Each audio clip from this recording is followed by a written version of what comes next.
Olá, meus queridos membros da Beatles School. É sempre um prazer vir aqui fazer um vídeo para vocês, porque, por incrível que pareça, é o tipo do vídeo que eu me sinto extremamente à vontade, extremamente confortável em fazer, né? Mas é porque talvez seja um número limitado de pessoas. Agora nós temos 30 membros, né, aqui do nosso canalzinho e parece ser pouco, mas não, né? Comparado a... Andei conversando com outras pessoas que também têm essa coisa de membros, né? E eles falaram: "Pô, você já tem 30, né, que a gente só tem 5". Então foi engraçado essa parte aí. E o vídeo de hoje que eu gostaria de conversar com vocês é um vídeo que eu vou ter muito prazer em fazer, e por ser um vídeo um pouco, mais informal, não vai precisar de tantas edições assim, eu me sinto extremamente confortável para poder fazer esse vídeo com vocês, né. Como eu falei com vocês, eu estou lendo esse livro do Paul McCartney, o McCartney Legacy, e eu fiquei muito feliz que muita gente assistiu ali o meu vídeo sobre Another Day, né. Em 24 horas, 17.000 visualizações, e 17.000 para mim é muita coisa, né, meus queridos, que meus vídeos ficam ali em torno de 5.000, 6.000, né, visualizações, né. O ca É um canal de nicho, né, é um canal para bitomaníaco, então eu não espero que fãs de outras bandas ou de cantores assistam a Beatles School, né. Mas aí, assim, também a gente se protege, acaba tendo um público muito seleto, um grupo de pessoas que dá muito prazer, né.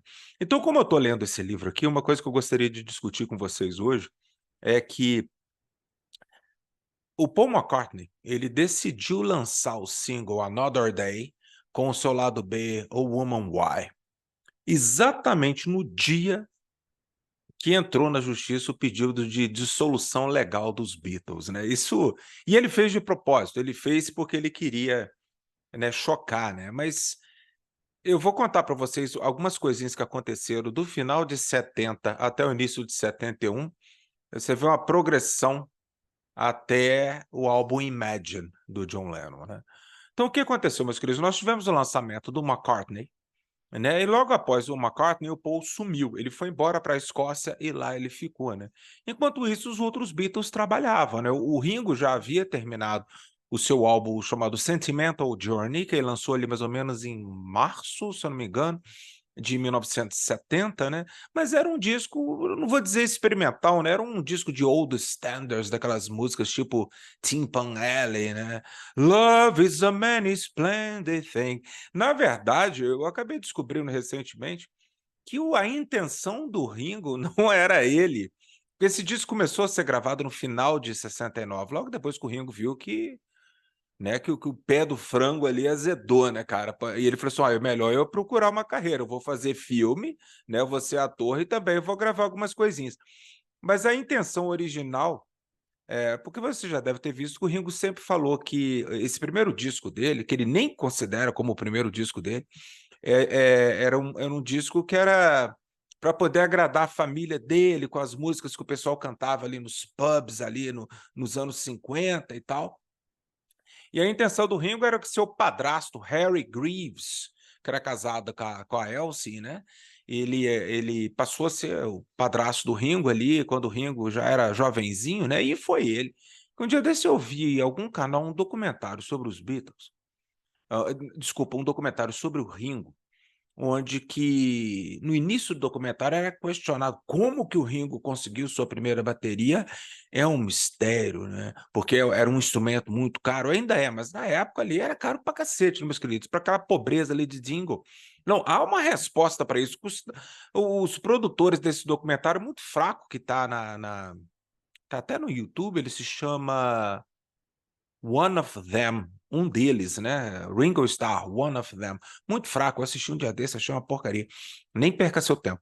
E aí quem comprou essa bateria para ele foi seu padrasto, por quê? O padrasto do Ringo, ele veio de Londres, ele vem ali daquela região de Arsenal, Finsbury Park, ali ao norte de Londres, e ele tinha um parente que tocava bateria, só que, se eu não me engano, esse parente ficou doente ou precisava muito de dinheiro, então o Harry foi com o Ringo até a casa dele, porque o Ringo já ele começaram a brincar com bumbos e pandurins ali quando ele estava internado no hospital, né. Então o Harry Greaves, ele vê essa oportunidade de comprar essa bateria por um preço, assim, ridículo. Eu posso até dar enganado, não sei se era a Ajax, que era antes da Premier que o Ringo tem, agora eu não me lembro muito bem qual que é a marca, mas era uma bateria de terceira mão, vamos dizer assim, né. Então foi assim que o Ringo conseguiu sua primeira bateria, foi graças ao Harry Greaves, o seu padrasto. E quem ia cantar essas músicas nesse álbum chamado Sentimental Journey era o seu padrasto, não era o Ringo. O Ringo ia meio que produzir junto com o George Martin. Acabou que ele pegou a ideia para si, porque o Harry parecia que ele ficou gripado, teve um problema na garganta, então o Ringo cantou. Eu não sabia disso, descobri isso recentemente.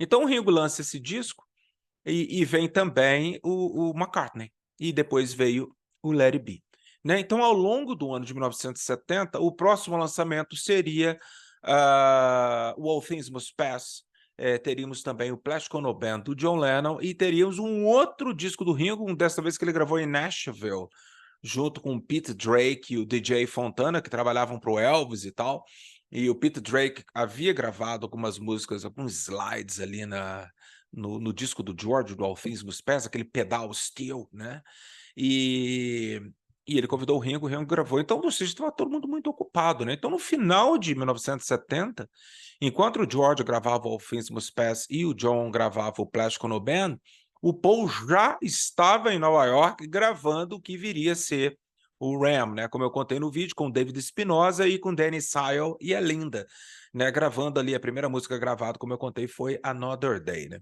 Então, ao longo ali do final do ano de 1970, foi um período também que o Paul, conversando com seu cunhado, irmão da Linda, o John Eastman, o único jeito dele se desatrelar daquele problema ali com Alan Klein e sair da Apple era, processar os outros 3 Beatles, né. Agora, há uma coisa, um detalhe que não está no livro, mas é uma coisa, é o seguinte: o George Harrison, ele ficou muitíssimo irritado com o Paul. Por quê, meus queridos? A Apple foi uma criação do Paul. A péssima gerência da Apple ao longo do ano de 1968 e início de 69 foi uma culpa muito do Paul, né. Lógico que os outros 3 estavam meio que cagando e andando para aquilo ali, mas a Apple, ela desandou muito por culpa do Paul. Então, quando o John viu que todo o dinheiro, porque o John Lennon gostava muito do dinheiro, tá, a pessoa fala: "É comunista", pum, um papo furado, assim, nossa senhora, né.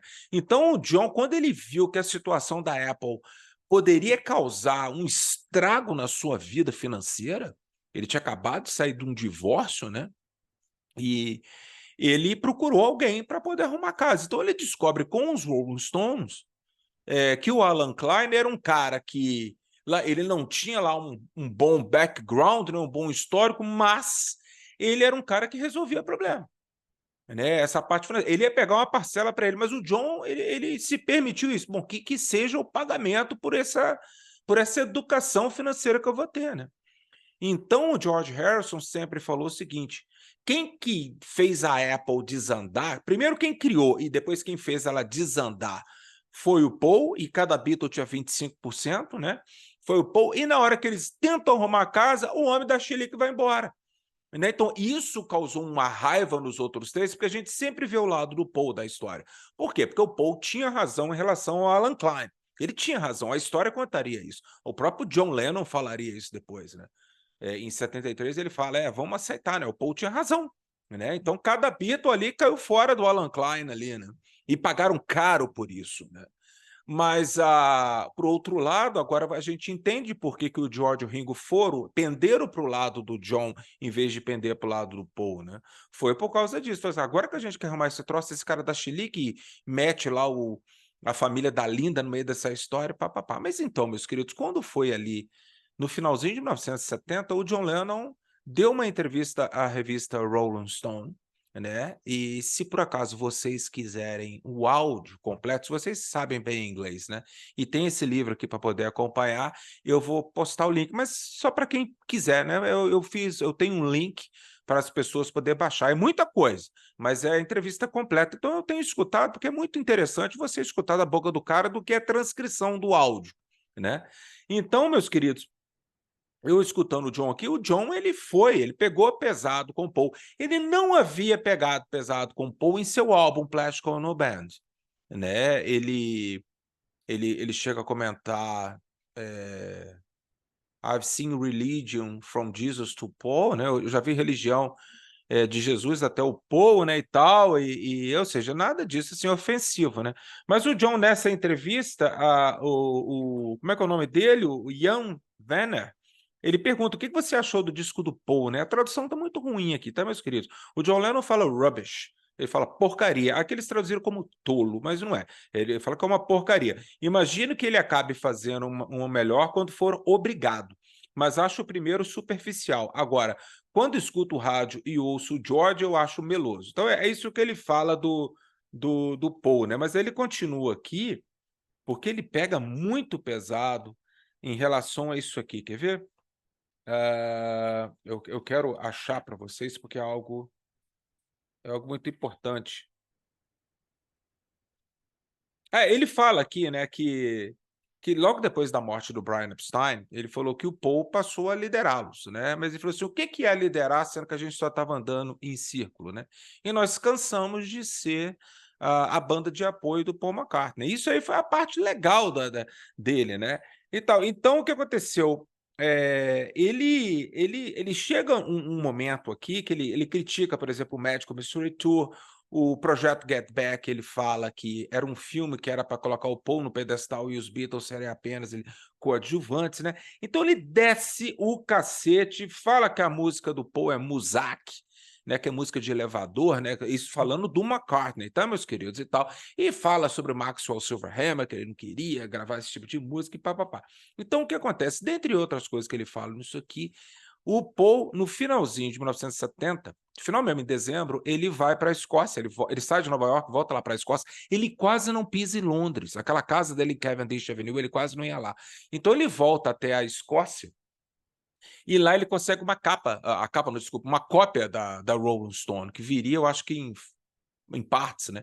Então nessa primeira parte, ele fica chocado com o que o John fala dele, né? Ele fala assim: gente, será que eu sou assim mesmo, né? Porque o John talvez seja uma das pessoas que mais me conhece na vida. Será que eu sou esse safado, esse sem vergonha e tal? E a Linda fala com ele: não, você não é isso que o que o John tá falando. Ele tá tentando mexer com a sua cabeça, porque o John, igual o Paul fala, o John ele poderia ser seu melhor amigo, mas ele poderia também ser seu pior inimigo, né? E ele sabia como machucar as pessoas. Ele jogava muito, muito baixo, né? Então aí o Paul volta a Nova York e aí ele foi gravar agora com outro guitarrista, que era o Hugh McCracken, né, e continuou com o Danny Syle. O Danny Syle acabou que viraria o baterista dos Wings depois, ali, a partir do outro álbum, Wildlife, no final de 71. Mas outro dia, aí, mais para frente, eu chego lá, né? Então, o que acontece? O Paul, ele começa a escrever uma música chamada Too Many People, né, que é a música que abre o Ram, né? Então, a parte que ele fala, há muitas pessoas que ficam aí pregando, né, como que você deve agir, né, e tal, né. E era uma alusão a John e Yoko, porque naquela época ali o John e a Yoko eles estavam, né, fazendo protesto, Bedin enfiava dentro de um saco, fazia protesto contra o Vietnã, aquela coisa toda, e o povo falou assim: "Ó, tudo bem você fazer seus protestos, tal, tal, mas não vem dizer como que nós, as outras pessoas que também estão chocadas com a guerra do Vietnã, tal, como que a gente tem que pensar? A gente vai pensar por si só". Então ele põe isso na música, né. Tem até uma parte que chama piece of cake, que piece of cake, traduzindo literalmente, pode ser um pedaço de bolo, né? Mas não é usado assim, né? Piece of cake é igual quando você fala pão duro, né, meus queridos? Não quer dizer que você é um pão duro, você é uma pessoa que não gosta de dar dinheiro para os outros, né? Ou é muito reservado financeiramente, aquela coisa toda. Então, assim, você não pode traduzir ao pé da letra pão duro, né? Então, você também não vai traduzir ao pé da letra a expressão piece of cake, porque piece of cake é uma expressão que é uma coisa, uma atividade que você não teria muito problema em finalizá-lo. Então, você fala, this is a piece of cake. Isso aí é fácil, é sopinha no mel, igual o pessoal fala aqui em Minas Gerais, né? Isso é uma moleza. Piece of cake é uma moleza, né? Só que piece of cake, cake também é uma expressão como você pudesse falar minha querida, my darling ou my dear, né? Então, quando ele fala piece of, soa como piece of é cai fora. E não pedaço de, né? Então ele canta piece of cake de propósito, porque ele sabia que era uma expressão que o John gostava. Tipo assim, cai fora, meu querido, entendeu? Você não vai ficar pregando aqui em cima da gente, não. A gente não tem que te ouvir. Cara, e aquilo magoou muito o John Lennon, mas muito o John Lennon. Por quê? Quando ele escuta o Ram, ali, primeiro sai Another Day, né? Então, quando ele escuta o Ram, meu querido John Lennon ficou putíssimo. Por quê? Porque assim que saiu o jornal da Rolling Stone, ali em dezembro de 70,